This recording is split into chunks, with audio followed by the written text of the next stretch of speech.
Hello, everyone. I would like to welcome all the young people from the 13 regions who are in the room and those who could not gain access to the room.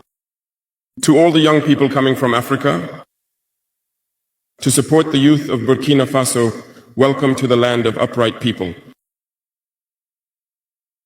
I will pay a vibrant tribute to our brave defense and security forces and our valiant ones, VDP, who fight day and night so that Burkina Faso stands up and remains standing. I wish that we take a minute to pray for those who are on the ground and also for the rest of the souls of those who have fallen for our homeland.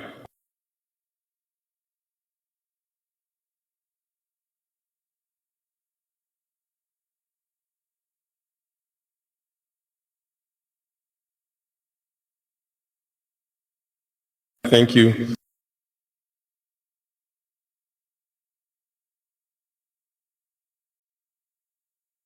Let us give thanks to God who has allowed us to gather here today on the occasion of the celebration of International Youth Day in good health. I say it very often because human beings often forget God when they have no problems, when they are happy. But when troubles come, that's when we remember God. Give thanks every day for the breath of life and for health.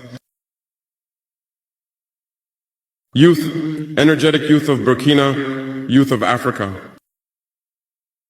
Youth, this phase of life, where one has enough strength, enough energy, like the paraphraser, so the slammer who just performed.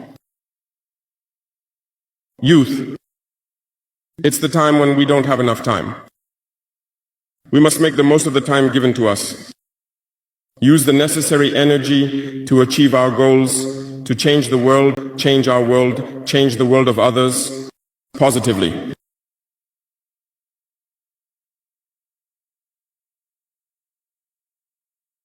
Children wish to grow up to be young. Elderly people wish to become young again. Everyone wants to be young. Youth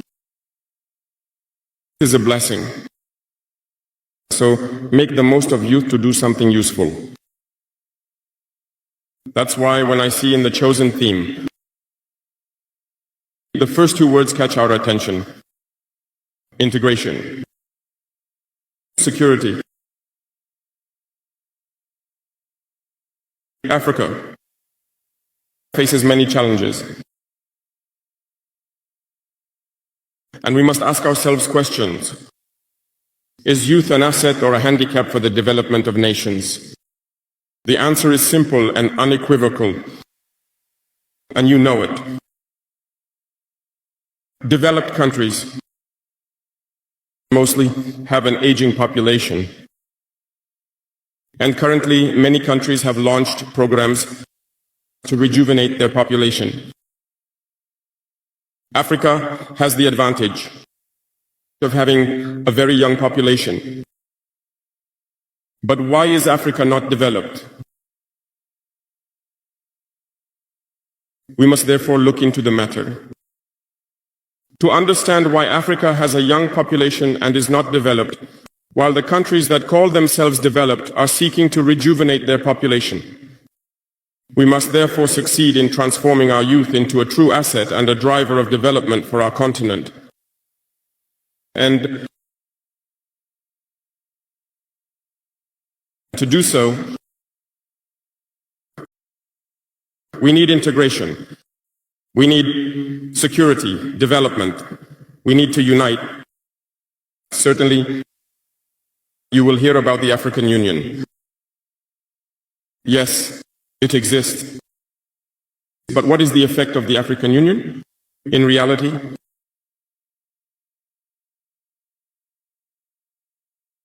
We cannot talk about integration in the theme without talking about the African Union. Because it is this organization that should unite us, create real integration. But we regret to see these wars that persist on the African continent, killing millions of young people.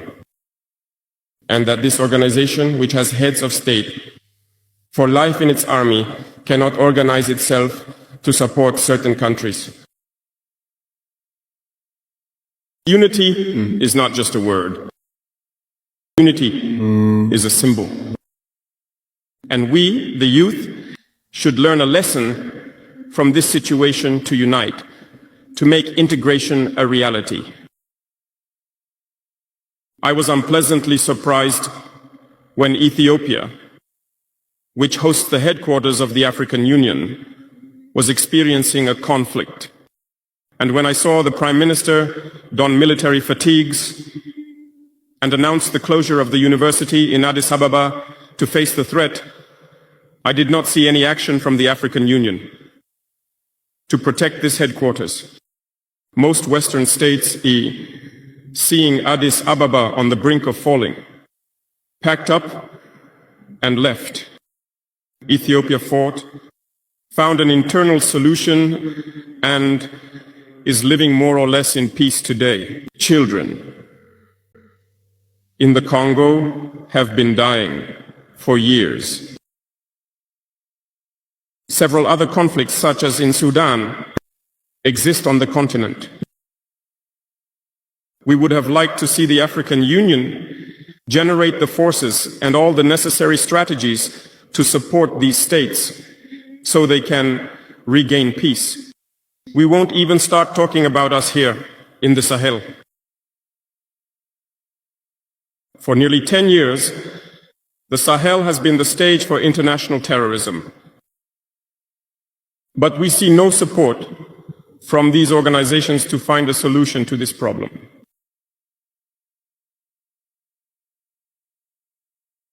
Worse. A few days ago, a country foreign to Africa openly announced having supported and participated in a cowardly, terrorist, and barbaric attack against forces of our confederation in Tinzawaten. The African Union did not utter a word to condemn this interference. The African Union did not utter a word to condemn this interference by a state outside of Africa in the internal affairs of our states. And this outcry, I would like them to hear it and come out of their silence and take actions so that the youth can believe in the African Union. Thank you.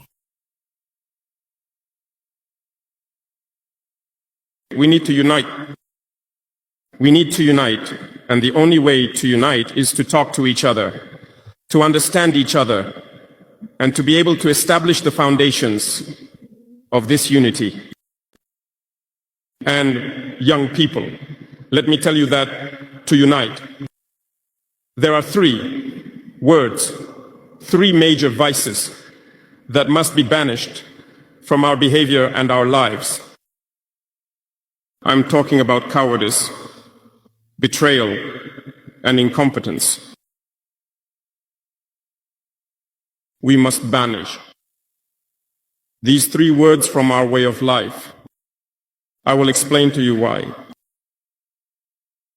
Cowardice encompasses many vices. A coward is always afraid, and when we are afraid, we become slaves. We yield. We give up the dowry.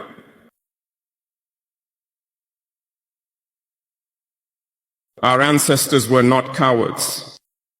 And if we are cowards, our children will question us. Imagine if in Burkina we refused to fight and accepted to submit to live in slavery.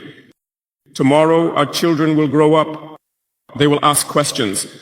Were our parents cowards to leave us in slavery? Whether we are alive or dead, we will feel it.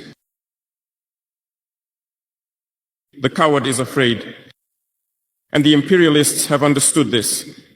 They try to scare the leader so that you become cowards, because when you are a coward, all other vices can arise.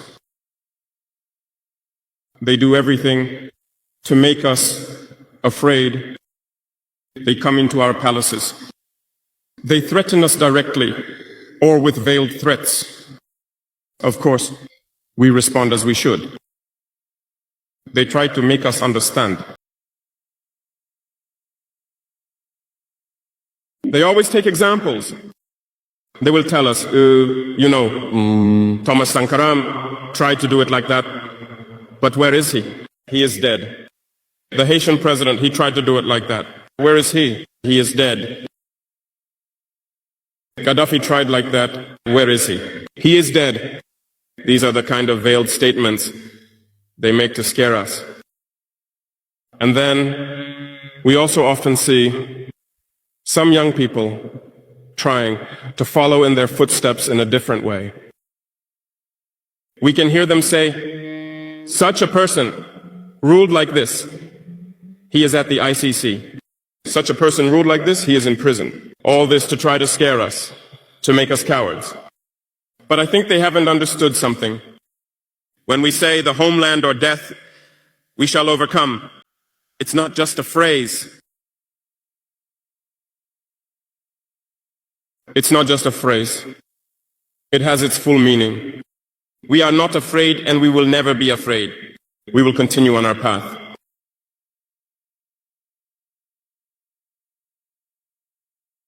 They have surely scared many African heads of state.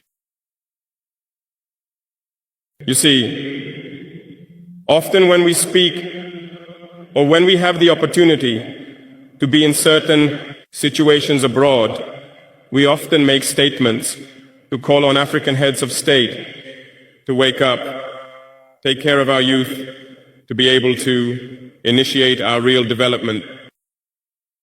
We are often misunderstood. Some have publicly responded to our statements because they feel targeted. But I can assure you, youth, that when we meet in the hallway, these same heads of state tell us, you are on the right track. This is what needs to be done for Africa to succeed. So, we ask them questions like, why don't you do as we do? Why don't you support us? Some tell us that their hands are tied, some tell us that they cannot. Dear elders, African heads of state, from this platform, I would like to say that African peoples are the most peaceful people. When you acknowledge a wrongdoing, you must tell the people, so that we are not afraid to come out and tell the people. We apologize. We were compromised. We have ill-gotten gains. We were pressured by many things, and we ask for forgiveness, and we are getting back on the right track. And to start truly working for the independence of our states and our emancipation. I think it's possible. If we remain in this posture of fear, we will be cowards, and history will judge us. Our children will ask questions, our grandchildren will ask questions. We are writing history. There is no room for cowardice. If our ancestors had been cowards, we wouldn't be here. Remember, I give you an example of the Bamileke and Bassa peoples, I mean the Cameroonians. The Union of the Peoples of Cameroon, which since the 1950s began a relentless struggle against the colonizers. But they were massacred. The French colonial armies at the time deployed infantry battalions, tanks, helicopters, and annihilated entire villages. The most inhumane tortures took place during this period. You can research what they called the swing or the cement mixer. Hundreds of thousands of people were decimated in Africa because they dared to ask the colonizers to leave their land. This led to a civil war that lasted several years. This is to say that people dared, they faced the imperialists barehanded so that we could be here. There is no reason why we cannot face the imperialists so that our future generations can live. There are many examples throughout Africa.